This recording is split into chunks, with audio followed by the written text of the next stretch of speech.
नमस्कार साथियों। ऐतिहासिक किस्सों की इस सीरीज में आज हम चर्चा करने वाले हैं वीरांगनाओं के बारे में। हम अक्सर जब भी इतिहास की कहीं चर्चा होती है तो हम अक्सर कहते हुए सुन सकते हैं कि राजस्थान वीरों की भूमि रहा है, मेवाड़ वीरों की भूमि रहा है। लेकिन जो मुख्य भूमिका रही उसको हम कहीं ना कहीं पर्दे में छोड़ देते हैं। पर्दे के पीछे वो भूमिका हमें नजर जरूर आती है यदि हम गौर से देखें तो। अगर यूं कहा जाए कि राजस्थान वीरों की भूमि है तो उन वीरांगनाओं का अपमान होगा जिन्होंने राजस्थान को वो वीर दिए हैं। तो इसलिए कहा यह जाना चाहिए कि राजस्थान वीरांगनाओं तथा वीरों की भूमि है, क्योंकि वीरांगनाओं का स्थान हमेशा पहले आया है।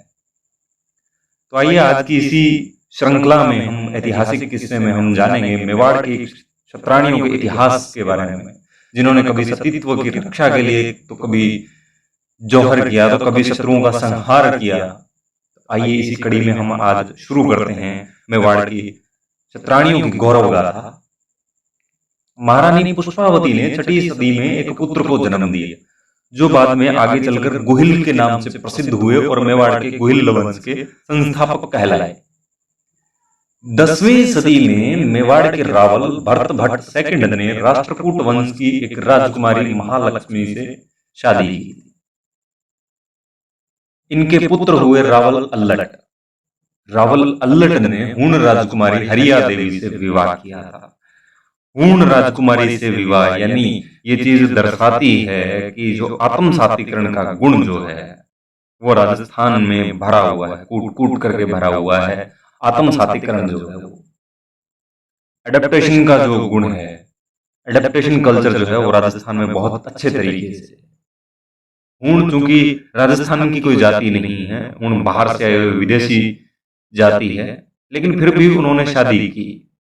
कहते हैं कि मेवाड़ के प्रसिद्ध सहस्त्रबाहु मंदिर के निर्माण में महारानी महालक्ष्मी और हरिया देवी का विशेष योगदान रहा है।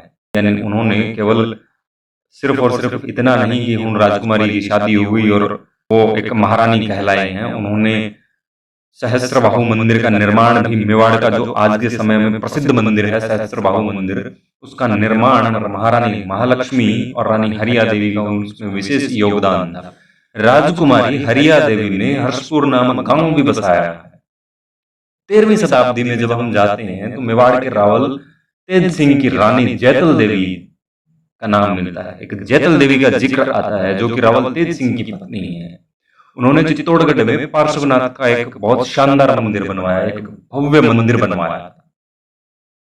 जब 13वीं सदी में थोड़ा सा आगे चलते हैं, 1303 ईस्वी के टाइम की जब हम बात करते हैं तो अलाउद्दीन खिलजी जब चित्तौड़गढ़ पर आक्रमण करता है, उस समय चित्तौड़ के शासक रावल रतन सिंह है, उनकी रानी है पद्मिनी, जिन्होंने अपने सतीत्व और अपने गौरव की रक्षा के लिए हजारों क्षत्राणियों के साथ में जौहर कर लिया था, लेकिन कभी भी अलाउद्दीन खिलजी के साथ जाना स्वीकार नहीं किया। रावल रतन सिंह के एक सामंत थे राणा लक्ष्मण सिंह, और लक्ष्मण सिंह के ज्येष्ठ पुत्र थे कुंवर अरी सिंह। कुंवर अरी सिंह ने खमनौर के निकट एक गांव ऊणवा गांव की एक चंदाना चौहान राजपूतानी थी, उनकी वीरता और साहस से प्रभावित होकर के उनसे शादी की थी। हम ये समझ सकते हैं इस बात से बेहतर तरीके से कि सिर्फ और सिर्फ वीरता और साहस से प्रभावित हुए कुंवर अरी सिंह ने चंदाना चौहान राजपूतानी से जब शादी की, निश्चय ही वो खुद एक बड़े वीर रहे हैं और उनकी पत्नी जो है चंदाना चौहान राजपूतानी, वो भी एक बहुत बड़ी वीरांगना रही। और आगे चलकर यही चंदाना चौहान राजपूतानी जो है वो महाबलशाली पुत्र वीर हमीर को जन्म देती। जी हाँ, ये वही हमीर है जिनके बारे में अक्सर कहा जाता है, तिरिया तेल हमीर हट चढ़े न दूजी बार। महाराणा लाखा का विवाह किसी से छुपा हुआ नहीं है। महाराणा लाखा की शादी मारवाड़ की राजकुमारी हंसाबाई राठौड़ से हुआ था, जो राठौड़ कुल से बिलोंग करते थे। और हंसाबाई ने मेवाड़ और मारवाड़ दोनों की राजनीति में सक्रिय रूप से भाग लिया था, खूब खुल करके भाग लिया था और काफी हद तक राजनीति को प्रभावित किया था। इन्हीं के बेटे आगे मोकल जो है वो अगले महाराणा होते हैं मेवाड़ के। भीलवाड़ा के निकट जब महाराणा मोकल के खेमे पर शत्रुओं ने हमला कर दिया था, तब महारानी हाड़ी ने तलवार निकाली और शत्रुओं को मारकर श्रमवीर गति को प्राप्त हो गए। ये चीजें दर्शाती हैं राजस्थान अकेले वीरों की नहीं वीरांगनाओं की भूमि भी रही है। महाराणा कुंभा की पुत्री रमाबाई ने साहित्य, शिल्प और संगीत के क्षेत्र में भी बड़ा नाम कमाया है। रमाबाई ने जावर में विष्णु मंदिर, रामकुंड, कुंभलगढ़ में दामोदर मंदिर और एक सरोवर का निर्माण करवाया है।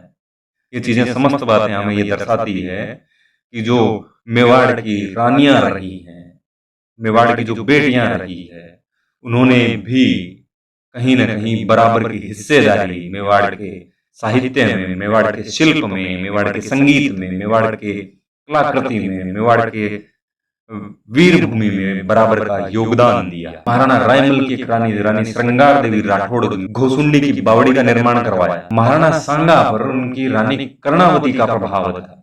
रानी कर्णावती ने महाराणा सांगा से अपने पुत्रों के लिए विक्रमादित्य और उदय सिंह के लिए रणथंभौर जैसी बड़ी जागीर दिलवाई। गुजरात के सुल्तान बहादुर शाह चित्तौड़ पर आक्रमण करते हैं, उसी दौरान रानी कर्णावती ने एक बार तो यह युद्ध ही पूरा टाल दिया था। हम समझ सकते हैं इस बात को कि जब एक रानी युद्ध को पूरी तरीके से टालने की ताकत रखती है, जरूर वो एक निश्चित रूप से राजनीतिज्ञ, कूटनीतिज्ञ और साहसी, दृढ़ संकल्पी अवश्य रूप से रही होंगी, वो भी गुजरात के सुल्तान बहादुर शाह जैसे। लेकिन दूसरी बार जब बहादुर शाह आक्रमण करता है तो रानी कर्णावती ने हजारों क्षत्राणियों के साथ जोहर कर लिया और अपने सतीत्व की रक्षा की। आज भी हम रानी कर्णावती के बारे में बड़े जोश के साथ में कहते हैं कि महाराणा विक्रमादित्य की रानी जवाहर बाई इस युद्ध में वीरता से लड़ी थी। महाराणा सांगा के एक पुत्र वधू जो थे मीराबाई, उन्होंने कृष्ण भक्ति से अपना नाम आज दिन तक अमर किया है और युगों युगों तक उनका नाम अमर रहेगा।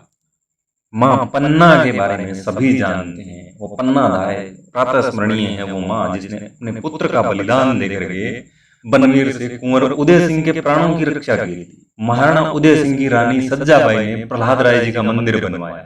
रानी वीरबाई ने झालीवाओं की बावड़ी बनवाई। समस्त बातें हमें ये तमाम बातें हमें ये बता रही हैं। रानियां रही हैं मेवाड़ की, जो वीरांगनाएं रही हैं, उनका विशेष योगदान रहा है। महाराणा उदय सिंह की महारानी जयवंता बाई ने अपने पुत्र में ऐसे गुणों का संचार किया जिससे वे केवल महाराणा नहीं बल्कि वीर शिरोमणि महाराणा प्रताप के नाम से प्रसिद्ध हुए थे। हम कैसे कह सकते हैं कि केवल वीरों की भूमि है, वीरांगनाओं और वीरों की भूमि है, कि यहाँ पर ऐसे वीरांगनाएं हुई हैं जिन्होंने अपने पति को, जिन्होंने अपने बेटे को युद्ध काल में अगर खोया है तो उन्हें हंसते हंसते विदा किया है। इसके लिए अक्सर राजस्थानी कवियों ने बहुत जोरदार एक दोहा लिखा है कि हेली देखो आज किम अंबर दिसे आग, सुरगा पीव सिद्धार्था जड़ झकोड़ी खा। हेली देखो आज किस प्रकार से आसमान में लाल रंग दिखाई दे रहा है।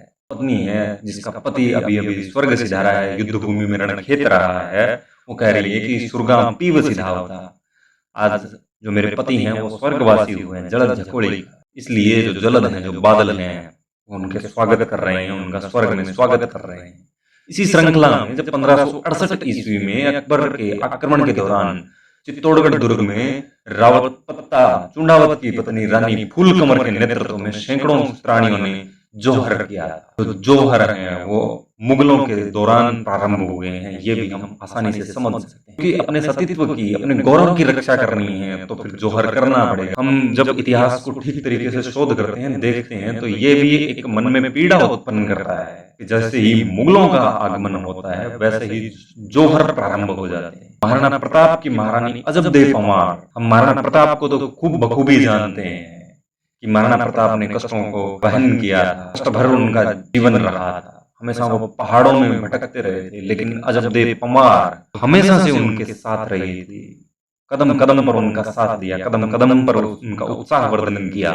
उन महारानी को हम कहीं न कहीं पर्दे के पीछे रख देते हैं, उनको हम भूल जाते हैं। महाराणा प्रताप व महाराणा अमर सिंह के शासन काल में मेवाड़ के रनिवास को भी कई बार जंगलों में कष्ट सहन करने पड़े, लेकिन उन्होंने भी अपने स्वाभिमान के साथ कभी कोई समझौता नहीं किया। किशनगढ़ की राजकुमारी चारुमती राठौड़ से विवाह करने के लिए जब औरंगजेब ने किशनगढ़ के राजा पर दबाव डाला तब राजकुमारी ने खत मेवाड़ के महाराणा राज सिंह को लिखा और महाराणा राज सिंह ने चारुमती से शादी करने के लिए औरंगजेब के खिलाफ गए और राजकुमारी से विवाह करके उन्हें मेवाड़ लेकर के आए। यानी दिल्ली से सीधे सीधे पंगे मोल लेना, ये मेवाड़ की धरा में था। अगर ये किसी ने सिखाया है तो माएं रही, वो वीरांगनाएं रही। महाराणा राज सिंह के शासन काल में जब औरंगजेब ने मेवाड़ पर अपनी सेनाएं भेजी तब महाराणा ने सभी सामंतों को सेना सहित हाजिर होने का आदेश दिया। तो सलूम्बर के रावत रतन सिंह चुंडावत को यह संदेश मिला, तब उन्हें अपनी नवविवाहिता पत्नी हाड़ी राड़ी को छोड़कर जाने का मन नहीं हुआ। दरअसल जो सलूम्बर के चुंडावत थे उनको कुछ एक अधिकार मिले हुए थे, प्रिविलेजेस मिले हुए थे कि वो हमेशा हरावल में रहेंगे, यानी सेना का अग्रिम भाग जो होता है वो हरावल कहलाता है और चंदावल जो है वो पिछला भाग कहलाता है। तो हरावल में रहने का अधिकार जो था वो चुंडावतों को मिला हुआ था।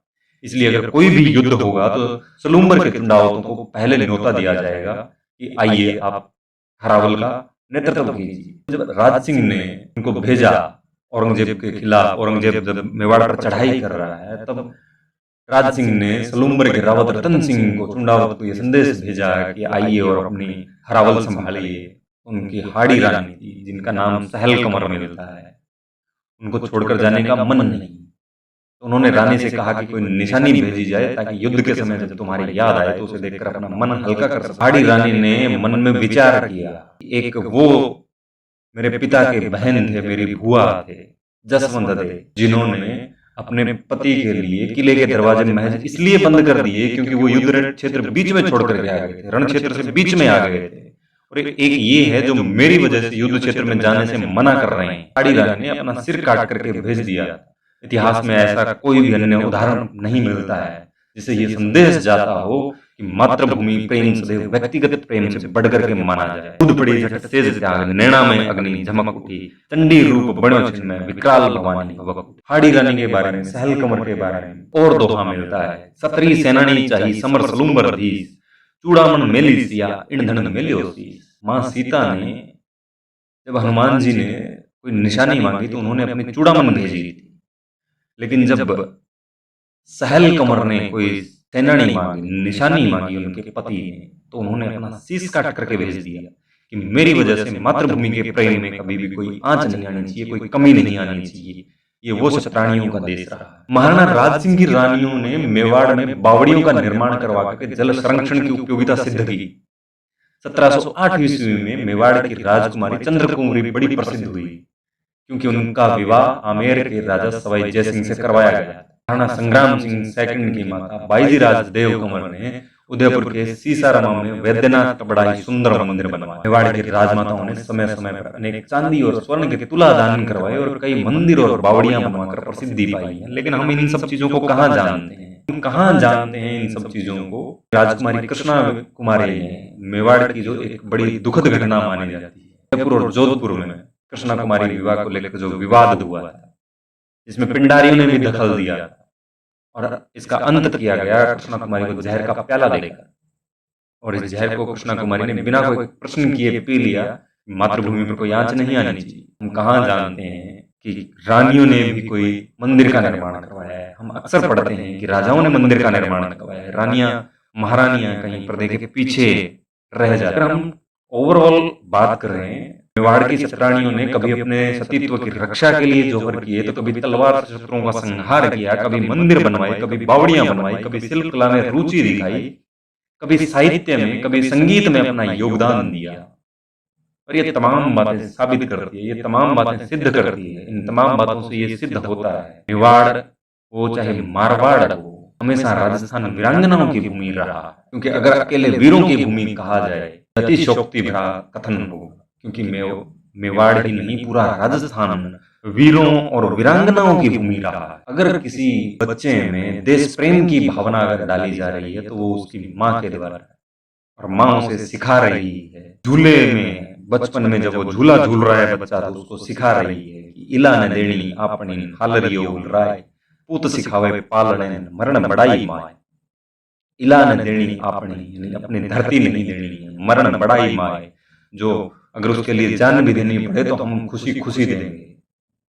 पूत सिखावे पालने, ये पुत्र को पालने में झूला झुलाती हुई माता सिखा रही है। ये समस्त बातें साबित करती हैं कि मेवाड़ हो चाहे मारवाड़ हो, चाहे बीकानेर हो, चाहे फिर वो आमेर हो, हमेशा से सिर्फ वीरों की भूमि नहीं रहा है, वो वीरांगनाओं और वीरों की भूमि रहा है। बिना वीरांगनाओं के वीरों का जन्म संभव नहीं हो सकता है। इसलिए जो पर्दे के पीछे रहे हैं उनको आज पर्दे से आगे लाने की जरूरत है, उनका गुणगान करने की जरूरत है। हमें ये बताने की जरूरत है, इतिहास को फिर से उत्खनित करने की जरूरत है, फिर से शोध करने की जरूरत है। अकेले राजस्थान में सिर्फ वीर नहीं हुए हैं, वीरांगनाएं भी उनके बराबर में हुई हैं, वीरांगनाएं भी उनके बराबर में लड़ी हैं। चाहे वो रानी कर्मावती हो, चाहे वो रानी पद्मिनी हो, चाहे वो चंदाना चौहान राजपूतानी हो, चाहे वो रानी हंसाबाई हो, चाहे वो हाड़ी रानी हो, चाहे वो श्रृंगार देवी हो, चाहे वो रानी रमाबाई हो, मापना धाय हो, चाहे रानी सज्जाबाई हो, चाहे रानी वीरबाई हो, चाहे रानी जयवंताबाई हो, चाहे रानी फूलकमल हो, चाहे महारानी अजब दे पमार हो, चारुमती राठौड़ हो, चाहे हाड़ी रानी सहल कमर हो, ये सभी रानियां अपने आप में, ये सिर्फ एक मेवाड़ का किस्सा है। हम इस प्रकार के अनेकों किस्से पढ़ेंगे इसी ऐतिहासिक किस्से की सीरीज के अंदर, तब हम देखेंगे अनेकों रानियां हुई हैं जिन्होंने समय समय पर ऐसे अनेकों अद्वितीय उदाहरण प्रस्तुत किए हैं। आज के इस ऐतिहासिक किस्से को यहीं समाप्त करते हुए जय हिंद, जय मारवाड़, जय मेवाड़, जय राजस्थान। मिलते हैं अगले ऐतिहासिक किस्से के साथ, तब तक के लिए धन्यवाद।